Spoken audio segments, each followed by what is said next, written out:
If you've ever tried to manage or been on any sort of amateur sports team, be it hockey, soccer, baseball, you know what a headache it is to organize all of your different members, making sure you have all of the roster spots filled for each and every game, that all of your practices and even the locations of your games is properly shared to your entire team. Can be a real headache. The internet steps in. A Web 2.0 app developed here in Canada called Rosterbot. It could be the answer. Joining me online now from San Francisco, hockey veteran from the NHL, Bret Hedican. How are you doing, Bret? I'm doing great. I'm doing great, Steve. Thanks for having me on. I appreciate it. Now, along with Ian Andrew Bell, who has been on our show often in the past talking about Tingle and other things, you folks have developed Rosterbot. Now, I can't imagine that when you were in the NHL, scheduling and making sure everybody was out at the games and practices was an issue. But it certainly is for beer league hockey. Yeah, you're absolutely right. We have managers that take care of all the scheduling. We just have to, like you say, sometimes like herding cats, but we just follow the crew on the bus and off the bus into the games. But yeah, beer leaguers, they need this service. And I'll be honest with you, now that I'm retired, I use it often as well. So it's something that has been a lot of fun to be a part of, and I've really enjoyed it. No, how did it start? Where was the genesis of the app? It really started, Ian is obviously an avid hockey player. That's how I got to know him. And I got to know him through other technology guys like Guy Kawasaki out of the Bay Area. Okay. Very, very famous technology guy, and got to know Ian through him. And we played in some hockey games up there after I had retired and got to know Ian really well. And it was something that really he was scratching an itch that he had, playing in 3 different beer leagues and during the course of the week and getting all inundated with all the emails that were coming through his email box. And it's hard to keep track of it all and who's coming and who's not. And so he was actually thinking of ways to make his life easier, and I love the technology and the idea.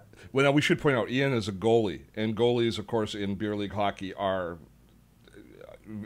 usually quite useless, but also also really hard to come by. So they're very popular as they switch from team to team because of the gear and stuff like that, right? Yeah, well, it's a goalie. That says it all, right? And Yeah. he's in technology. That says another thing, but no, yeah, goalies. If the goalie doesn't show up, you're not a very friendly human being, or they're not friend. Your friends aren't friendly to you, I should say. And the goalie has to show up, and if Yeah. they don't show up, nobody's happy. Nobody has any fun, and so it really helps the game. So Rosterbot is a pretty simple system that you subscribe to. You can create it's all free. You create an account for your team as the team manager. Add the email addresses of all of your different players. You have the option of adding things like positions, being able to create positions, being able to do alerts if you don't have the proper positions, and then it basically you just populate it with the different messages, times, and it then populates the are they like meeting requests that go to all the players to make sure that they're coming back, so you get affirmation that people are showing up?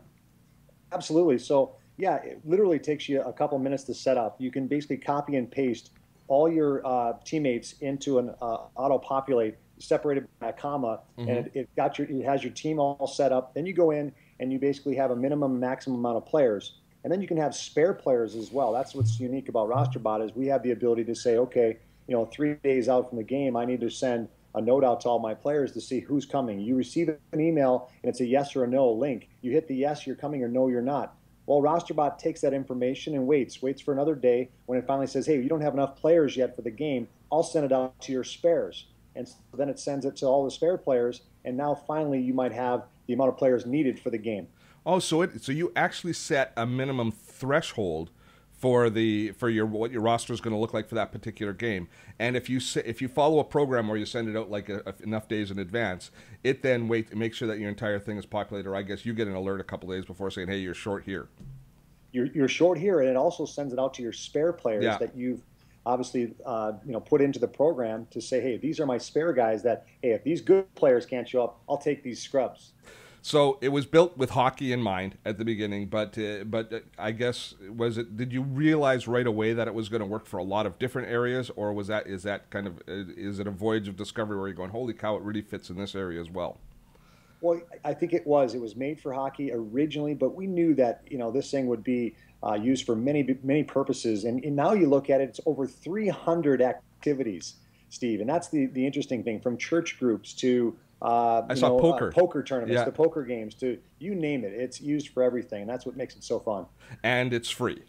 and it's free. And the great thing is it's so easy to set up. I mean, you're moving forward in a couple of minutes and you're ready to go. Now, okay, so it's free. It's a great app. There is some competition out there. There's a few other services. Some are free, some are not. What's the business case? Talk to me about why you guys. I mean, you didn't build it for nothing. It cost you folks energy to build, and you're going to have to kind of run it as a business. What's the business model behind Rosterbot? How's it ultimately going to pay for itself?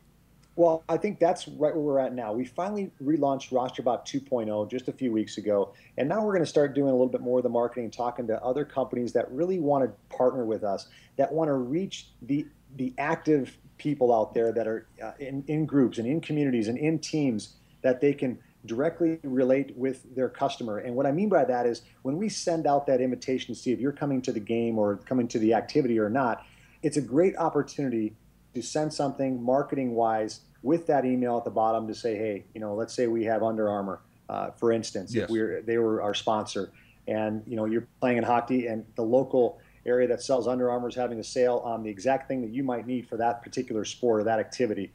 It's a great way to connect with your exact consumer. And so right now we're in the middle of finding the right partnership with the marketing group, or with a company to be a marketing partner with us. And we're going to be selective. We want the right people. We want the right team to be with us, and we're looking for that group now. That's the first revenue model. So it's very much so. Right now, you're in a very much build it and they'll come mode where you're providing an excellent service for free. Do you sense that there'll be any pushback from your members at all as you start to embed advertising, or as you start to look for revenue down in the backside?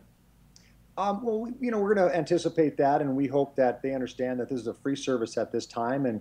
And again, like you just started the conversation, that question off is that we are a company that needs money to survive, and it gives us an ability to do so. Another revenue model that we'd really like to get after as well, that is in the pipeline, is the ability to, if you're running a sports league or a team, and you have to pay all the money up front, it's very difficult to collect that money from your players, and to have guys that come to the locker room say, hey, I forgot my wallet or whatever.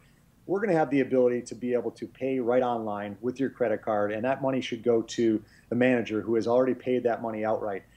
We would take a small fee of that in order to collect that money and give it to the team manager, and it gives us an ability to keep the money out of the locker room and to be able to just enjoy the game for what it is. That actually sounds like a really creative application. So when you take a look at the landscape, the kind of the gorilla that you always have to be concerned about is, how is Facebook going to integrate with this? Because there has to, at some point, Facebook seems to be reaching out and touching whenever there's groups gathering, Facebook is reaching out and touching. Have you guys had any conversations or conversations about your strategy surrounding how you might want to deal with Facebook? Do you want to become a Facebook app and include it within Facebook, or are you concerned about the shadow of Facebook? Well, I don't think obviously anybody that builds a business has to be thinking about Facebook. It's the third largest country in the world. So I think it's something that you have to be thinking about. We have been having some conversations about Facebook, but right now we are in this mode of building all the applications within our Rosterbot that are going to make it something that's very user-friendly, which it is already. We want to make sure that we can collect money for our managers of the team. We want to make sure we have the right marketing partner. And then obviously that's something that we do have in the pipeline to start thinking about other, Facebook and other companies that we'll obviously be thinking about. A quick search online finds a couple of probably a dozen or so different competitive products that manage different types of rosters. A lot of them focused on baseball. A lot of them coming from the States. What would you say your competitive advantages over these, or what are you really trying to leverage to move you ahead of these other services? Well, I think ease of use, the user interface for me.